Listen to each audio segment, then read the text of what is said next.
ஆபகுக் 3வது அதிகாரம் 17வது வசனத்தை நான் வாசிக்கிறேன். அத்திமரம் துளிர்விடாமல் போனாலும், திராட்சை செடிகளில் பழம் உண்டாகாமல் போனாலும், ஒலிவ மரத்தின் பலன் அற்று போனாலும், வயல்கள் தானியத்தை விளைவியாமற் போனாலும், கிடையில் ஆட்டு மந்தைகள் முதலற்று போனாலும், தொழுவத்திலே மாடு இல்லாமற் போனாலும், நான் கர்த்தருக்குள் மகிழ்ச்சியாயிருப்பேன். நான் கர்த்தருக்குள் மகிழ்ச்சியாயிருப்பேன். என் ரட்சிப்பின் தேவனுக்குள் களி கூறுவேன். அல்லேலூயா. நான் கவலைப்பட மாட்டேன், கர்த்தருக்குள் மகிழ்ச்சியாயிருப்பேன். வெளியே இருந்து பார்க்குறவங்களுக்கு என்னடா எல்லாம் போச்சு, கொஞ்சம் கஷ்டமாக தான் இருக்கும். ஆனால் இன் கிரைஸ்ட், இன் ஜீசஸ், அல்லேலூயா, கிறிஸ்துவுக்குள், கர்த்தருக்குள், ஆமென், மகிமையிலே நம்முடைய குறைவுகளை எல்லாம் கிறிஸ்துவுக்குள் மகிமையிலே நிறைவாக்குகிற தேவனை நாம் ஆராதிக்கிறோம். அதனால வெளியே என்ன பிரச்சனை வந்தாலும், சூழ்நிலை மாறினாலும், நான் கர்த்தருக்குள் மகிழ்ச்சியாயிருப்பேன், என் தேவனுக்குள் களி கூறுவேன். அல்லேலூயா. ஏன்னா ஏன் கர்த்தருக்குள்ள நான் மகிழ்ச்சியா இருப்பேன்? சூழ்நிலை 0 தான், ஆனாலும் நான் கர்த்தருக்குள்ள மகிழ்ச்சியா இருப்பேன். காரணம், அடுத்த வசனத்துல, ஆண்டவராகிய கர்த்தர் என் பலன். ஆமென். என்னுடைய பலன் யார் தெரியுமா? என் சப்போர்ட் யார் தெரியுமா? இந்த ஆட்டு மந்தை இல்ல, இந்த திராட்சை தோட்டம் இல்ல, இந்த ஒலிவ மரத்துலேருந்து வர்ற எண்ணெய் அல்ல, என்னுடைய மாடுகள் அல்ல, என்னுடைய பணம் அல்ல, என்னுடைய பதவி இல்லை, என்னுடைய புகழ் அல்ல, என்னுடைய பேர் அல்ல, என் பின்னாடி நிற்கிற சொந்தக்காரங்க இல்ல, என் தேவன் என்னுடைய பலன், ஆண்டவர் என்னுடைய பலன். அல்லேலூயா. அதனால இதெல்லாம் போறதை பத்தி எனக்கு கவலை இல்லை. ஆண்டவர் என் கூட இருக்கிறார், அது போதும். அல்லேலூயா. ஆண்டவராகிய கர்த்தர் என் பலன். அவர் என் கால்களை மான் கால்களை போலாக்கி உயரமான ஸ்தலங்களில் என்னை நடக்க பண்ணுவார். அல்லேலூயா. அவர் என் கால்களை மான் கால்களை போலாக்கி. ஆமென். மான் காலை பார்த்துருக்கோம் இல்லைங்களா? எவ்வளோ பெருசா இருக்குங்க, ஒல்லியா குச்சி மாதிரி இருக்கும். ஆண்டவர் என் கால்களை மான் கால்களை போலாக்குவார். மான் வேகமா ஓடுமா? சிறுத்தை வேகமா ஓடுமா? சிறுத்தை தான் வேகமா ஓடும். சிறுத்தை தான் ரொம்ப வேகமா ஓடும். ஆனா மானுக்கும் சிறுத்தைக்கும் என்ன வித்தியாசம்னா, சிறுத்தை சீக்கிரம் டயர்ட் ஆயிரும், ரொம்ப தூரம் ஓட முடியாது. ஆனா மான் எத்தனை கிலோமீட்டர் வேணா ஓடும், டயர்டே ஆகாது. ஆனா கால் எவ்வளவு பெருசுங்க? சின்னது. அல்லேலூயா. இப்போ வெளியே இருந்து பார்க்கும்போது கர்த்தர் நமக்கு கொடுக்குற ஆசீர்வாதம், கர்த்தர் நமக்கு கொடுக்குற பலன், கர்த்தர் நம்ம கையில் கொடுக்குற காரியங்கள், நம்ம வாழ்க்கையில் தருகிற ஆசீர்வாதங்களை பார்க்கும்போது வெளியே இருக்கிறவன் பார்வைக்கு என்னடா சின்னதாக இருக்கு, என்னது சர்ச்சு சின்னதாக இருக்குது, வீடு சின்னதாக இருக்குது. வீடு சின்னதாக இருக்கலாம், சின்ன வீடு தான் இருக்கக்கூடாது. அல்லேலூயா. ஆமாம். என்னடா பைக், சின்ன பைக் வாங்கியிருக்கிற, சின்ன கார் தான் வாங்கியிருக்கிற, சின்ன ஸ்கூலில் தான் பிள்ளைங்களை படிக்க வைக்கிறியா, சின்ன வருமானம் தானே. நிறைய பேர் சொல்லுவாங்க, இந்த வருமானத்தை வச்சு எப்படியா நடத்துவீங்க? உங்களுக்கு வர்ற வருமானம் போதுமா? இதெல்லாம் ஒரு வருமானமா? கர்த்தர் ஆசீர்வதிப்பார் ஆசீர்வதிப்பார்னு சொல்லுங்க, என்னத்த பெரிய வருமானம், இதெல்லாம் ஒரு வருமானமா? அப்படிலாம் சொல்லுவாங்க. பார்க்குறவனுக்கு வேணா அப்படி தெரியலாம். ஆனால் அந்த கொஞ்சம் வருமானம், அந்த சின்ன ஆசீர்வாதம் மான் கால்களை போல பலம் வாய்ந்தது. அல்லேலூயா. பார்க்கறதுக்கு சின்னதாக தான் இருக்கும், ஆனால் எனக்கு போதுமானது. அல்லேலூயா. உயரமான ஸ்தலங்களில் என்னை நடக்க பண்ணுவார். மான் தரையில் எவ்வளோ வேகமாக ஓடுதோ அதே மாதிரி மலையிலையும் வேகமாக ஓடும். சிறுத்தைனால அப்படி ஓடும், பிளைன்ஸில் தான் பயங்கர வேகமாக ஓடும். உயரமான இடத்துல போயிட்டா பம்மி தான் நடக்கும். என்னதான் பெரிய புலியாக இருந்தாலும் அதனால் நடக்க முடியாது. அதனால ஆண்டவர் ரொம்ப தெளிவாக சொல்கிறாரு, உன் கால்களை மான் கால்களை போல் ஆக்குவேன். பார்க்கறதுக்கு சின்னதாக தான் இருக்குங்க, ஆனால் பயங்கர ஸ்ட்ராங்கான கால் எதுனா மானோட கால் தான். அல்லேலூயா. யானையோட கால் பார்க்கறதுக்கு பெருசாக தான் இருக்கும். யானையோட கால் பார்க்கறதுக்கு பெருசாக இருக்கும். குதிரை பார்க்கறதுக்கு பயங்கர வேகமாக ஓடுற மாதிரி தான் இருக்கு. ஆனால் மானுக்கும் குதிரைக்கும் ரேஸ் வச்சா மான் தான் சீக்கிரம் வேகமாக போகும். அல்லேலூயா. அல்லேலூயா. அப்போ என் கால்களை மான் கால்களை போலாக்கி உயரமான ஸ்தலங்களில் என்னை நடக்க பண்ணுவார். அல்லேலூயா. கொஞ்சமா இருந்தாலும் ஸ்ட்ராங்குங்க. கால் சின்னதாக இருந்தாலும் ஸ்ட்ராங்கான காலுங்க. அல்லேலூயா. நல்லா நினைப்பேன், என்ன இத்தினோண்டு கால் இருக்கீங்க, அது பட்டா உடந்துராதா, பட்டக்குன்னு உடந்துராதா, கால் இத்தினோண்டு குச்சி மாதிரி இருக்கே மானுக்கு. அல்லேலூயா. ஆமாம், இந்தியாவில் மான் சாப்பிட்டா ஜெயிலில் பிடிச்சி ஜெயிலில் போட்டுருவாங்க. ஆனால் வெளிநாட்டிலலாம் சாப்பிட்லாம். நான் போன முறை துபாய் போயிருந்தப்போ எனக்கு ஒரு ஹோட்டலில் கூப்பிட்டு போய் வாங்கி கொடுத்தாங்க. அல்லேலூயா. அப்போது அதில் அந்த எலும்பு இருந்துச்சு பாருங்க, இரும்பை விட ஸ்ட்ராங்காக இருக்குங்க. கடிக்கவே முடியாது, அதை வெட்டவே முடியாதான். மிஷினில் தான் இருக்கிறாங்க அந்த போன்ஸை. மிஷினில் அந்த ஓடுற அந்த மிஷினில் தான் அந்த அறுக்கிறாங்க, விற்கிறாங்க. கடை மார்க்கெட்டில், மீட் மார்க்கெட்டில் விற்கிறாங்க. நம்ம போய் கேட்டோம்னா ஆடை வெட்டி கொடுப்போம், மாடை வெட்டி கொடுப்போம், மீனை எல்லாத்தையும் வெட்டி வெட்டி கத்தியில் வெட்டி கொடுக்குறவங்க மான் கறியை கேட்டால் மட்டும் எடுத்து அங்கே ஒரு இது ஓடிட்டு இருக்கும், மிஷின், அந்த பிளேடு ஓடிட்டே இருக்கும், அதில் தான் கட் பண்ணுறேன். ஏன்னா கத்தியில் வெட்ட முடியாதுங்க, வெட்டுனா பிசிறு பிசிறாக உடையும், அவ்வளோ ஸ்ட்ராங், சீக்கிரமாக கத்தி உள்ளே இறங்காது. அப்போ தான் யோசித்தேன், ஏன் ஆண்டவர் என் காலை மான் காலை போல் ஆக்குறாரு? வெளியே இருந்து பார்க்கறதுக்கு பயங்கர அழகா இல்லை, மான் ரொம்ப அழகா இருக்கும், கால் ரொம்ப சின்னதாக அசிங்கமாக இருக்கும். ஆமென். அல்லேலூயா. ஆமாம், மான் ஒரு தடவை கேட்டுச்சான் ஆண்டவரை பார்த்து, ஆண்டவரே என்னை எவ்வளோ அழகாக படைச்சிட்டு, என் கொம்பை இவ்வளோ ஸ்ட்ராங்காக படைச்சிட்டு என் காலை இத்தினூண்டா படைச்சிட்டிங்களே. மான் கொம்பு எப்படி இருக்குங்க, பயங்கர பிரம்மாண்டமாக அழகாக இருக்கும் பார்க்குறதுக்கு. என் கொம்பை இவ்வளோ பெருசாக்கிட்டு என் காலை இத்தினூண்டா படைச்சிட்டிங்களே, என்ன ஆண்டவரே? நிறைய நேரம் நம்ம அப்படி தான் சொல்கிறேன், ஏன் ஆண்டவர் எனக்கு இது அதுக்கு பதிலாக அதை கொடுத்துருக்கலாமே, அதுக்கு பதிலாக இதை கொடுத்துருக்கலாமே.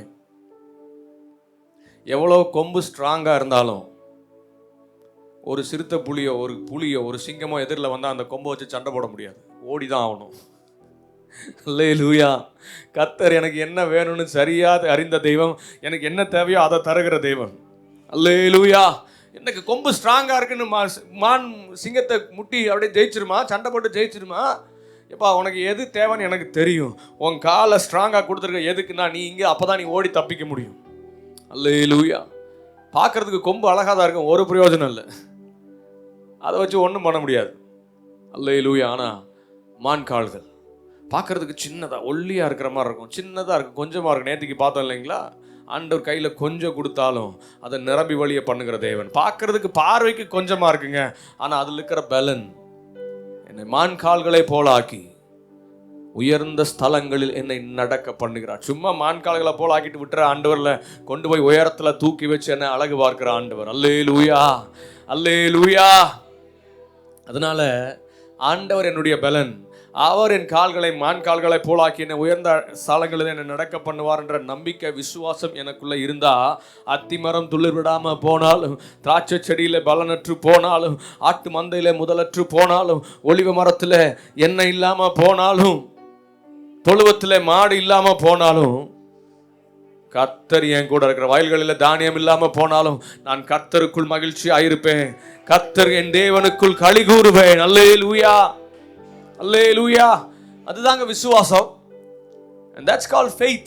மார்க் 5வது அதிகாரம் 22வது வசனத்தை நான் வாசிக்கிறேன். நான் அப்பொழுது ஜெப ஆலய தலைவரில் ஒருவனாகிய யவீரு என்பவன் வந்து அவரை கண்டவுடனே அவர் பாதத்தில் விழுந்து, என் குமாரத்தி மரண அவஸ்தைப்படுகிறாள், அவள் ஆரோக்கியம் அடையும்படிக்கு நீர் வந்து அவள் மேலும் அது கைகளை வையும், அப்பொழுது பிழைப்பாள் என்று அவரை மிகவும் வேண்டிக் கொண்டாள். இங்கே யவீரு ஜைரஸ் வந்து ஆண்டவரிடத்துல வந்து கேட்குறான், ஆண்டவரே என் பிள்ளை ரொம்ப கஷ்டப்படுறா, மரண அவஸ்தைப்படுறா, நீங்கள் வந்து அவளுக்காக ஜோம் பண்ணணும், உங்கள் கையை வச்சு அவளுக்காக ஜோம் பண்ணுங்க, அப்பாவை பிழைப்பா அப்படின்னு சொல்லி ஆண்டவர் மேலே இருக்கிற விசுவாசத்தோட நம்பிக்கையில் வந்து அவரை கூட்டிகிட்டு போனார். ஏன்னா ரொம்ப சீரியஸ் கண்டிஷனில் இருக்கிறா, டெத் பெட்டில் இருக்கா.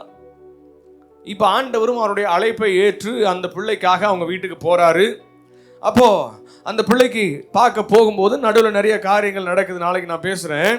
அப்படி அவர் 35வது வசனம், அவர் இப்படி பேசி கொண்டிருக்கையில் அந்த வேலை இருக்கிறாரு, யவீரு கூப்பிட்றாரு, என் பிள்ளைய சுகமாக்க நீங்கள் வரணும்னு சொன்னோன்னு, சரி வாப்பா போகலான்னு சொல்லி போகும்போது அந்த வேலை ஜெபாலய தலைவனுடைய வீட்டில் அந்த யவீரின் வீட்டிலுடைய சிலர் வந்து, உம்முடைய குமாரத்தி மரித்து போனால் இனி போதகரை வருத்தப்படுத்துகிறீர், இனி ஏன் போதகரை வருத்தப்படுத்துகிறீர் என்றார். அல்லேலூயா. அப்படின்னா என்ன அர்த்தம்? எப்பா முடிஞ்சிச்சு, அவ்வளோதான், இனி எல்லாமே முடிஞ்சிச்சு, ஏன் போய் அவரை சும்மா ஆண்டவரை டிஸ்டர்ப் பண்ணிட்டுக்கிற, உடம்பு சரியில்லை ஜோம் பண்ணா சுகமாவான்னு கூப்பிட்ட, இப்போ உடம்பு சரியில்லாத பிள்ளை என்ன ஆயிட்டா? செத்து போயிட்டா. இதுக்கு மேலே அவர் எதுக்கு அவ்வளோ தூரம் வர வச்சு அவர் ஏன் கஷ்டப்படுத்துறீங்க? அவர்கிட்ட சொல்லிருங்க, ஆண்டவரே நீங்கள் வந்து ஜோம் பண்ணால் என் பிள்ளை சுகமாயிருவான்னு நினச்சேன், ஆனால் என் பிள்ளை செத்து போயிட்டா, நான் போய் அடக்க வேலைகளை பார்க்குறேன். அவரை வருத்தப்படுத்தாதீங்க. நாமளே ஆண்டவருக்கு ஒரு பவுண்டரியை வச்சுக்கிறோம். நம்மளே ஆண்டவருக்கு ஒரு லைனை போட்டு, ஆண்டவர் இவ்வளோதான் செய்ய முடியும், இதுக்கு மேலே அவரால் செய்ய முடியாது, ஆண்டவரால் இதைத்தான் கொடுக்க முடியும், இதுக்கு மேலே அவரால் கொடுக்க முடியாது, ஆண்டவரால் இதைத்தான் கொண்டு போக முடியும், இதுக்கு மேலே அவரால் தாண்ட முடியாது. நாமளே அவருக்கு ஒரு எல்லையை வரைந்து, ஆண்டவர் இதுக்குள்ளே தான் செய்வார், அற்புதம் இவ்வளோதான், இதுக்கு மேலே முடிஞ்சு அவ்வளோதான், முடியாது, ஆண்டவரால் முடியாது. ஆண்டவர் நம்மிடத்தில் எதிர்பார்க்கிற விசுவாசம் கண்மூடித்தனமான விசுவாசம். அல்லேலூயா. ஆபிரகாம் விசுவாசித்தான், அது அவனுக்கு நீதியாக எண்ணப்பட்டது. எப்படிப்பட்ட விசுவாசம் தெரியுங்களா? ஏன் அந்த விசுவாசத்தை நீதியாக எண்ணினார் தெரியுங்களா? பிள்ளைய கட்டி பலிபீடத்து மேலே வச்சு விறகெல்லாம் அடுக்கி வெட்டி தகன பலியா அவனை சுட்டு எரிச்சு சாம்பலாக்கி இருந்தாலும் ஆபிரகாமுக்கு தெரியும், 100 வயசுல கற்பம் செத்து போன சாராளுடைய வயிற்றுல இருந்தும், 100 வயசுல சரீரம் செத்து போன என் சரீரத்துல இருந்தும் கர்த்தர் எனக்கு ஒரு பிள்ளையை தர முடியும் என்றால், இங்க வெட்டி சந்தா வெட்டி தகன பலி ஆகி போன இந்த ஈசாக்குடைய சாம்பலிலிருந்தும் ஆண்டவருக்கு என்னால பிள்ளையை தர முடியும் என்கிற கண்மூடித்தனமான விசுவாசம். அல்லேலூயா. அதனாலதான் ஆண்டவர் சொன்ன உடனே ஓகே ஆண்டவரே உன் பிள்ளை எனக்கு பலி செலுத்துன்னு சொன்னோடனே தைரியமா போறாரு. என்ன தைரியம், என்ன விசுவாசம் தெரியுங்களா? சாம்பலா போனாலும் அந்த சாம்பலில் இருந்து எனக்கு ஒரு பிள்ளையை தர முடியும். ஏன்னா ஏற்கனவே அவர் அனுபவித்த ஆசீர்வாதம், அவர் அனுபவித்த ஆண்டவருடைய வாக்கு தத்துவம். டாக்டர் சொல்லிட்டார், ஆபிரகாமே உனக்கு பிள்ளை பிறக்காது, சாராளுடைய கற்பம் செத்து போச்சு, டாக்டர் சர்டிபிகேட் கையில் இருக்குது. அல்லேலூயா. இப்போ ஆபிரகாம் 100 வயசாயிருச்சு, சரீரம் செத்து போச்சு, கடைசியா இருந்த கொஞ்சம் பலம் தான் இஸ்மவேல், அதுக்கப்புறம் அவருக்கு பலனே கிடையாது. அப்பதான் வாக்குத்தத்தம் நிறைவேறுகிறது. வாக்குத்தத்தமாகிய ஈசாக்கு சாராளுடைய வயிற்றிலே உருவாகிறார். பயங்கர ஆச்சரியம். தேவன் என்னை நகைக்க பண்ணினார், கிழவிக்கு பிள்ளை பிறக்குமா? அல்லேலூயா. இப்போ ஆபிரகாமும் சாராலும் அதே டாக்டர்கிட்ட போறாங்க. எந்த டாக்டர் சர்டிபிகேட் கொடுத்தாரோ அந்த டாக்டர்கிட்ட போறாங்க. டாக்டர், நாங்கள் மந்த்லி செக்கப் வந்திருக்கிறோம். டாக்டர் சிரிச்சிருப்பார், யா 100 வயசு ஆச்சு உனக்கு, அம்மாவுக்கு 80 வயசு ஆயிடுச்சு, இந்த வயசுல நீ மந்த்லி செக்கப் வந்திருக்கியா? அது வயிற்றுலலாம் ஒன்றும் இல்லை, ஏதாவது கட்டியா இருக்கும் போ. இப்படிதான். ஏன்னா அந்த டாக்டர் தான் சர்டிஃபிகேட் கொடுத்துருக்காரு. எந்த டாக்டர்னு கேட்காதீங்க, இமேஜினேஷன்ல சொல்றேன். அந்த காலத்தில் டாக்டர் இருந்தாங்களா, கிளினிக் இருந்துச்சா அப்படிலாம் சும்மா நான் சொல்றேன். இப்போ அது நடந்திருந்தா அப்படிதான் நம்ம போயிருப்போம் இல்லையா? போய் சொல்லியிருப்பாங்க, டாக்டர் எனக்கு ரிசல்ட் வந்து குழந்தை பாசிட்டிவ் ரிசல்ட், அதெல்லாம் ஒன்றும் இல்லையா, சும்மா அவங்க வயிற்றுல தான் கட்டி இருக்கும். இல்லை டாக்டர், மாதம் என் வயிறு பெருசாயிட்டே இருக்குது. பாட்டி சொல்லுவாங்க, மாதம் என் வயிறு பெருசாயிட்டே இருக்குது. டாக்டர் சொல்லுவார், சாப்பிட்றத குறமா. ஏன்னா டாக்டர் தான் சர்டிஃபிகேட் கொடுத்தாரு, இனி உனக்கு குழந்தை பிறக்காது, ஏன்னா உன் கற்பம் செத்து போச்சு, அந்த கற்பத்தில் ஜீவன் உண்டாக எந்த தடயமும் கிடையாது, எந்த சோர்ஸும் கிடையாது, அவ்வளவுதான், கற்பம் செத்து போச்சுமா அப்படின்னு சொன்ன அந்த சாராளுடைய கற்பத்தில் ஈசாக்கை பிறக்க செய்ய முடியும் என்றால், இப்போ வெட்டி எரிச்சு சாம்பலாகி போன இந்த சாம்பலிலிருந்தும் மீண்டும் எனக்கு ஆண்டவரால ஈசாக்கை எழுப்பி தர முடியும். என் ஆண்டவர் சர்வ வல்லவர், அவருக்கு எல்லையே கிடையாதுங்க. கற்பம் செத்து போன சாராளுடைய வயிற்றுல இருந்து பிள்ளைய தர முடியும், சரீரம் செத்து போன எனக்கு ஒரு பிள்ளைய தர முடியும், அவ்வளவுதான் ஆண்டவரால் செய்ய முடியும். ஆனா வெட்டி செத்து போன சாம்பல் இருந்து ஆண்டவருக்கு எனக்கு பிள்ளைய தர முடியாது அப்படின்னா அது உண்மையான விசுவாசம் இல்லை. அதை அவர் நீதியாக எண்ணவில்லை. ஆபிரகாமுடைய எண்ணம் எல்லாம் சாம்பலா போனாலும் அந்த சாம்பலிலிருந்தும் எனக்கு ஒரு பிள்ளையை தர முடியும் என்னுடைய ஆண்டவராலே. அல்லேலூயா. There is no boundaries for God's miracle. ஆண்டவருடைய அற்புதங்களுக்கு அளவே கிடையாது. எல்லை இல்லாத தேவன் அவர். நாம ஒரு எல்லையை வச்சுட்டு நம்ம மனசுல ஒரு எல்லையை வச்சுக்கிட்டு ஆண்டவர் இவ்வளவுதான், ஆண்டவரால் இதுதான், ஐயோ இதுதான் இவ்வளவுதான், இதுக்கு மேல ஆண்டவரால பண்ண முடியாது. இங்க அதை தான் சொல்றாங்க. யவீருவின் மகள் செத்து போயிட்டா, அவங்க வந்து சொல்றாங்க, எப்பா உடம்பு சரியில்லாம இருந்தா கூட ஏதாவது வந்து ஜெபம் பண்ணி அவர் கையை வச்சார்னா எந்திரிச்சு நடந்துடுவா. அவர் செத்து போயிட்டா, இனி அவர் வந்து என்ன பண்ண போறார்? அல்லேலூயா. அவங்க அப்படி சொன்ன உடனே 36வது வசனம், அவர்கள் சொன்ன வார்த்தை இயேசு கேட்ட உடனே ஜெபாலய தலைவனை நோக்கி, பயப்படாதே, விசுவாசம் உள்ளவனாயிரு. ஏன்னா உன் கூட நடந்து வர்றது யார் தெரியுமா? ஜீவனுக்கு மரணத்திற்கும் ஜீவனுக்கும் அதிபதியான தேவன் உன் கூட நடந்து வருகிறார். அல்லேலூயா. யவீரை பார்த்து சொல்றாரு, பயப்படாத. மறைச்சிட்டாங்கன்னு சொல்றாங்க, பயப்படாத, விசுவாசம் உள்ளவனாயிரு. அல்லேலூயா, அல்லேலூயா. இவருக்கும் மனசு கொஞ்சம் சரி, என் பல மறிச்சு போயிட்டு ஆண்டவரே உங்களை ஏன் தொல்லை பண்ணணும். ஆண்டவர் சொல்றாரு, எப்பா நீ எனக்கு ஒரு எல்லையை வரையாத.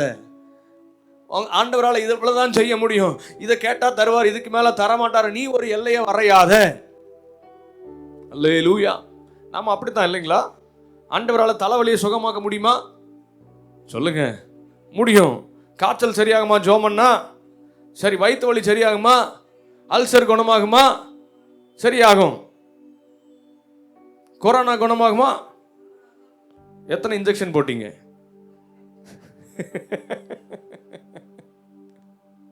நான் தப்புன்னு சொல்ல வரல. என் விசுவாசம் ஊசி மேலையா இல்ல ஆண்டவர் மேலையா? அல்லேலூயா. சரி, கேன்சர் குணமாகுமா? நிஜமாவா? சரி. HIV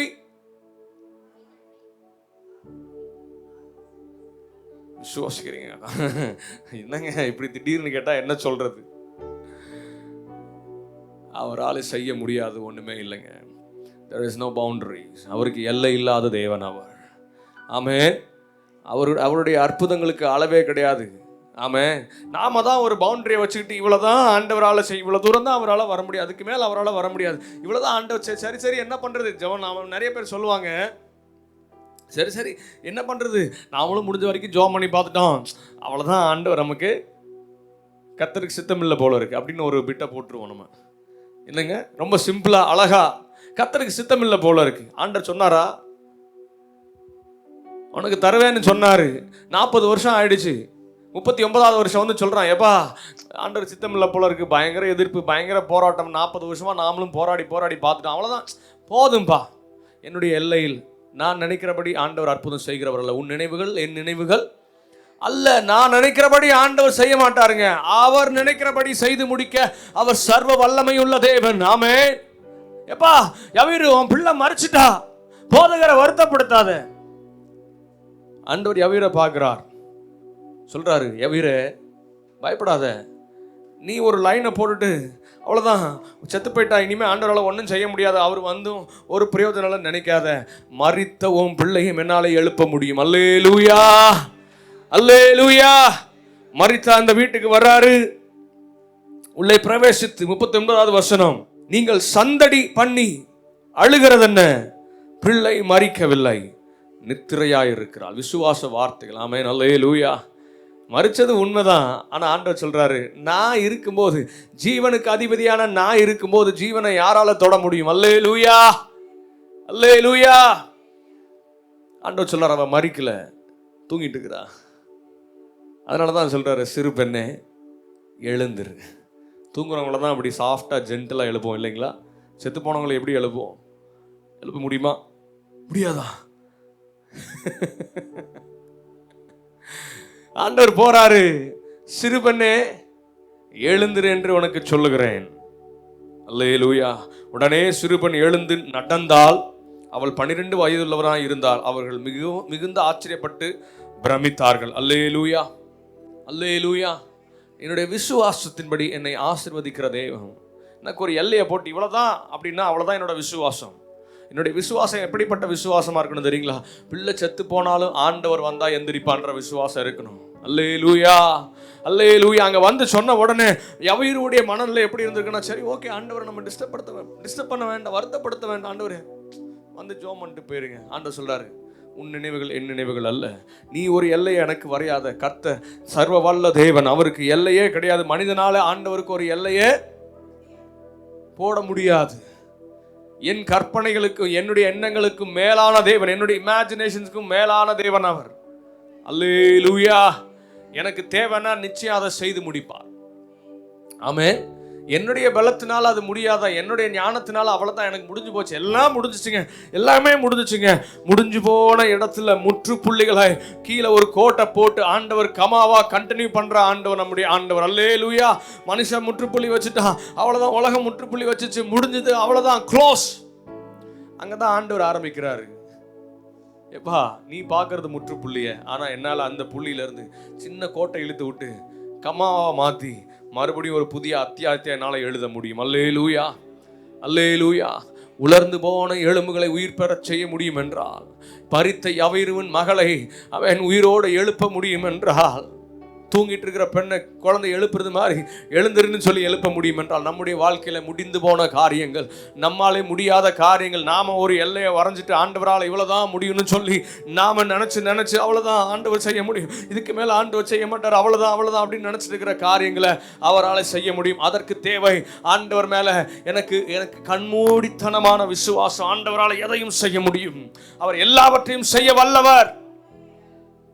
அந்த தைரியம், அந்த விசுவாசம் இருந்துச்சுன்னா, அத்திமரம் துளிர் விடாமல் போனாலும், திராட்சை செடியில பலனற்று போனாலும், ஆட்டு மந்தையில முதலற்று போனாலும், தானியங்கள் விளையாம போனாலும், தொழுவத்திலே மாடு இல்லாம போனாலும், நான் கர்த்தருக்குள் மகிழ்ச்சியாய் இருப்பேன். ஏனென்றால் என்னுடைய விசுவாசம் ஏது இருந்தாலும் இல்லைனாலும் என்னை போஷிக்கிறவர் என்னுடைய ஆண்டவர். அல்லேலூயா. கண்களை மூடி ஆண்டவரை நோக்கி பார்க்கலாமா? நீ பெரியவர், அற்புதங்கள் செய்பவர், உம்மை போல யாரும் இல்லை, உம்மை போல யாரும் இல்லை. நீ பெரியவர், அற்புதங்கள் செய்பவர், உம்மை போல யாரும் இல்லை, உம்மை போல யாரும் இல்லை. சொல்லுங்க, உம்மை போல. நீ பெரியவர், அற்புதங்கள் செய்பவர், உம்மை போல யாரும் இல்லை, உம்மை போல யாரும் இல்லை. நீ பெரியவர், அற்புதங்கள் செய்பவர், உம்மை போல யாரும் இல்லை, உம்மை போல யாரும் இல்லை. நீ பெரியவர், அற்புதங்கள் செய்பவர், உம்மை போல யாரும் இல்லை, உம்மை போல யாரும் இல்லை. நீ பெரியவர், அற்புதங்கள் செய்பவர், உம்மை போல யாரும் இல்லை, உம்மை போல யாரும் இல்லை. கரங்களை உயர்த்தி, நீர் பெரியவர், நீர் பெரியவர், அற்புதங்கள் செய்பவர், உம்மை போல யாரும் இல்லை, உம்மை போல யாரும் இல்லை. நீர் பெரியவர், அற்புதங்கள் செய்பவர், உம்மை போல யாரும் இல்லை, உம்மை போல யாரும் இல்லை, உம்மை போல யாரும் இல்லை. சொல்லுங்க, உம்மை போல, உம்மை போல. என்னுடைய வாழ்க்கையில அற்புதங்களை செய்ய உம்மை போல யாரும் இல்லை, உம்மை போல யாரும் இல்லை. ஆண்டவரே, எங்களை நடத்திட, எங்களை உயர்த்திட, எங்களை ஆசீர்வதித்திட, எங்க வாழ்க்கையில அற்புதங்களை செய்திட உம்மை போல பெரிய தேவன் வேறொருவர் உண்டோ? நீர் பெரியவர், அற்புதங்கள் செய்கிறவர், சர்வ வல்ல தேவன். உம்முடைய நாமத்தை நாங்கள் உயர்த்துகிறோம், உம்முடைய நாமத்தை நாங்கள் உயர்த்துகிறோம். ஹல்லேலூயா. உங்களை நம்புறோம்பா, எல்லாவற்றையும் செய்ய வல்லவர் என்பதை நாங்கள் நம்புகிறோம். Hallelujah. Hallelujah. Hallelujah.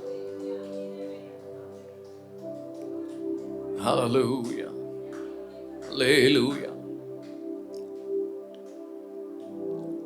நன்றியோடு உம்மை ஸ்தோத்திரிக்கிறோம். உமக்கு நன்றி சொல்றோம்ப்பா. நன்றி நன்றி